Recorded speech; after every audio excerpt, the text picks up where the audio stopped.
Bismillahirrahmanirrahim. Assalamualaikum warahmatullahi wabarakatuh. Bersua dalam berita perdana malam ini, saya Ahmad Nur Irsyaduddin Hasrom dan saya Harenti Jemutusen. Berita-berita utama malam ini.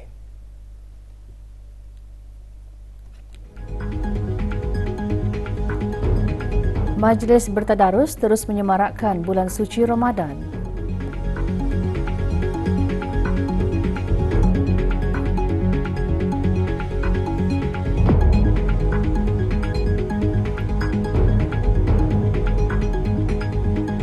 Maritah iftar bersaprah Masjid Omar Ali Saifuddin mengembalikan gaya hidup tradisional orang Brunei ketika bersungkai.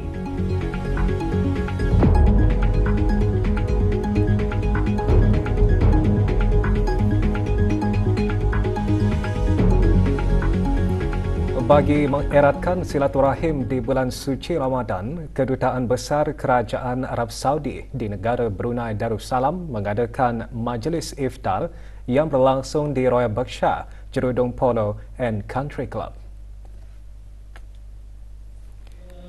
Hadir Menteri-Menteri Kabinet, majlis dihoskan oleh Tuan Yang Terutama Muhammad bin Abdullah Al-Buraithin, Duta Besar Istimewa dan Mutlak Kerajaan Arab Saudi ke negara Brunei Darussalam. Sembahyang Fardu Maghrib berjemaah diimamkan oleh Pengiran Haji Haslin bin Pengiran Haji Ali, Pemangku Pengarah Urusan Haji.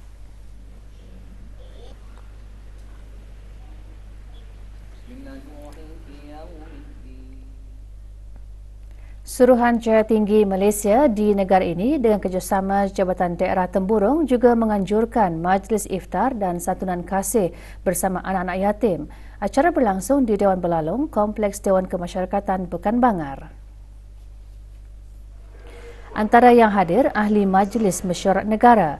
44 anak yatim menerima sumbangan duit raya beserta pakaian yang disempurnakan oleh Tuan Yang Terutama Raja Datuk Reza bin Raja Zaib Shah, Pesuruhjaya Tinggi Malaysia ke negara Brunei Darussalam.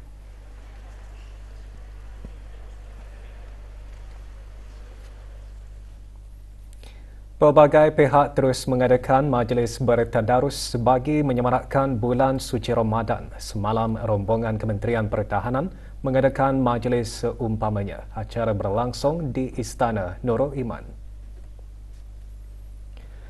Hadir yang berhormat Pihin Dato' Lala Raja Meja Jara Bersara Dato' Paduka Seri Haji Awang Halbi bin Haji Muhammad Yusof, Menteri di Jabatan Perdana Menteri dan Menteri Pertahanan kedua.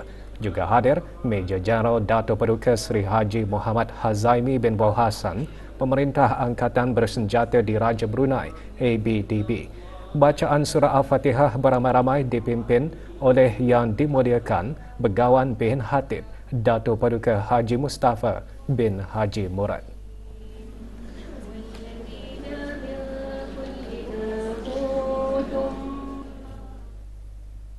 Sementara itu, Pertubuhan Warga Mas dengan kerjasama Kementerian Hal Agama pagi tadi mengadakan majlis pelancaran program Tadarus dan Tasmih Al-Quran, Tadabbur dan Amali Agama. Majlis berlangsung di Sekolah Agama Pengguna Anak Puteri Mutawakilah Hayatul Bolkiah, Kampung Serusuk.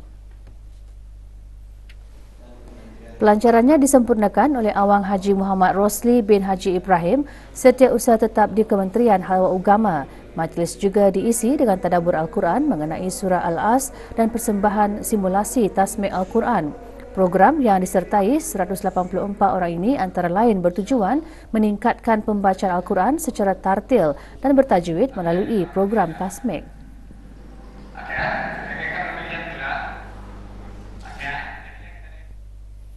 Sementara itu, Jawatan Kuasa Wanita Persekutuan Guru-Guru Melayu Brunei PGGMB dengan sokongan ahli Jawatan Kuasa Tertinggi Persekutuan berkenaan pagi tadi mengadakan majlis tadarus. Majlis yang disertai lebih 80 ahli daripada 13 persatuan di bawah Majlis Wanita Negara Brunei Darussalam itu diadakan di PGGMB di Ibu Negara.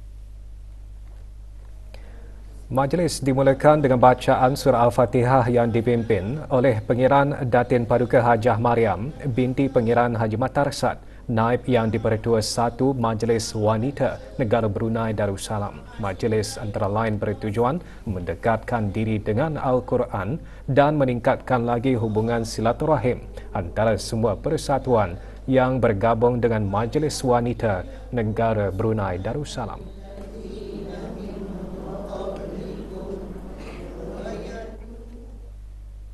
Persatuan Wanita Kampung Junjungan Pewaja turut mengadakan majlis pembukaan tadarus.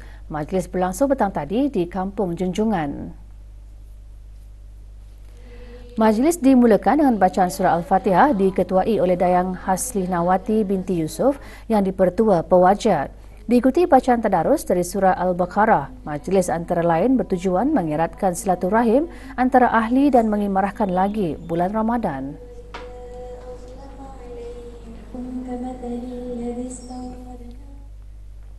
Negara Brunei Darussalam tetap komited dalam mendukung usaha antarabangsa ke arah menangani isu dadah global. Ikuti bahan beritanya selepas ini.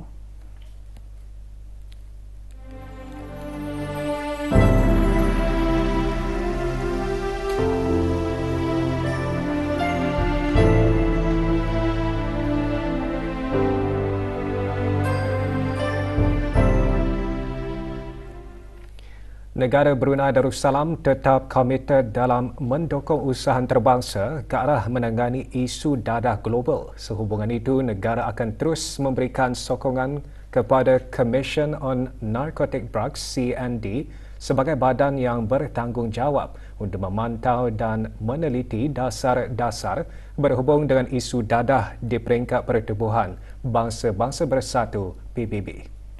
Timbalan Menteri Sekuriti dan Undang-Undang di Jabatan Perdana Menteri menggariskan perkara tersebut semasa segmen peringkat tinggi mesyuarat CND ke-67 yang berlangsung di Vienna, Republik Austria baru-baru ini. Datuk Seri Paduka Awang Haji Sufian Biraja Sabtu juga menekankan mengenai dasar toleransi sifar yang menjadi asas bagi strategi negara Brunei Darussalam untuk mengurangkan permintaan dan bekalan dadah. Negara Brunei Darussalam menggunakan pendekatan whole of nation dan whole of government untuk melaksanakan strategi-strategi komprehensif, antaranya penguatkuasaan undang-undang dadah dan pendidikan pencegahan dadah. Segmen peringkat tinggi mesyuarat CND ke-67 dihadiri oleh menteri-menteri dan perwakilan dari 110 buah negara. Mesyuarat memperkenalkan satu inisiatif iaitu Pledge for Action dengan negara-negara ahli berikrar komitmen dan keazaman masing-masing dalam menangani cabaran utama yang digariskan dalam dokumen 2019 Ministerial Declaration. Dalam mendukung inisiatif tersebut, negara Brunei Darussalam berikrar untuk meningkatkan perkhidmatan rawatan dan pemulihan dengan menyediakan program yang berdasarkan kepada bukti serta penambahbaikan fasiliti menjelang 2026. Semasa mesyuarat ini, negara Brunei Darussalam juga buat julung kalinya mengadakan pameran yang mengetengahkan usaha negara dalam pendidikan pencegahan serta rawatan dan pemulihan penagih dadah. Pergerakan Belia Impak semalam mengadakan Majlis Maulid Ramadan. Acara diadakan di Pusat Belia, Daerah Tutong. Antara yang menyertai ahli majlis mesyuarat negara, majlis antara lain bertujuan memupuk semangat dan menarik minat para belia untuk lebih cenderung kepada irama qasidah.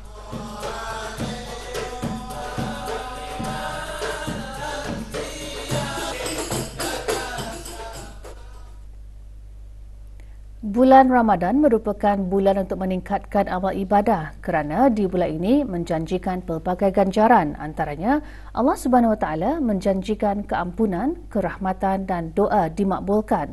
Dalam meraih ganjaran bersempena bulan Ramadan yang mulia ini, Kementerian Halal Agama mengadakan munajat Ramadan secara maya kali ke-129 kemarin.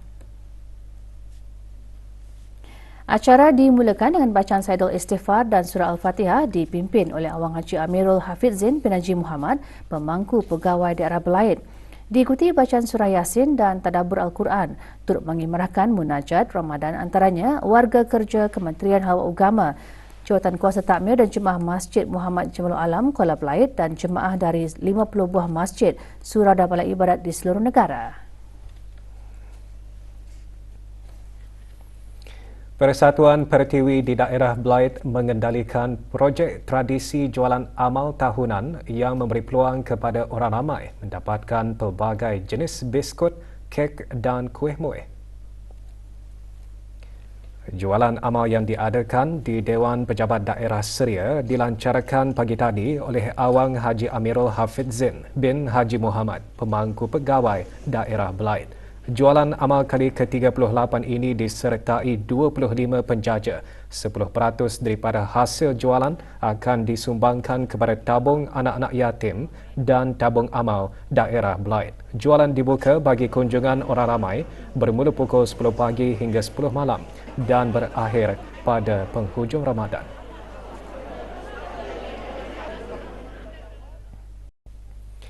15 buah keluarga yang kurang berkemampuan menerima sumbangan makanan asasi pagi tadi daripada ahli-ahli Persatuan Pandu Puteri Brunei Darussalam. Penyerahan sumbangan secara pandu lalu diadakan di Ibu Pejabat Persatuan berkenaan di Kampung Anggrek Desa.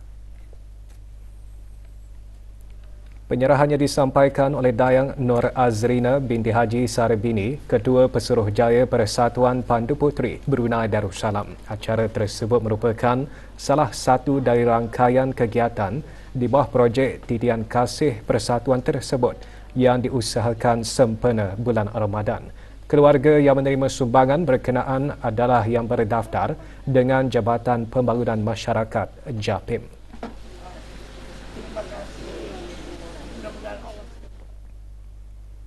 Bagi mengimarahkan bulan suci Ramadan pada tahun ini, Koperasi Persatuan Tiba (KOTIBA) mengendalikan aktiviti berkebajikan. Pagi tadi diadakan majlis penyampaian derma kepada 54 anak yatim. Majlis berlangsung di Masjid Kampung Salambigar. Terdahulu diadakan majlis membaca surah Yasin, tahlil dan doa arwah bagi ahli-ahli KOTIBA yang telah kembali ke rahmatullah. Diikuti penyampaian derma kepada anak-anak yatim dan derma bantuan majlis tadarus kepada Masjid Kampung Salambigar, Masjid Kampung Tanah Jambu dan Masjid Kampung Sungai Hancing yang disempurnakan oleh Awang Haji Ahmad Hassan bin Haji Bungsu, pengerusi KOTIBA.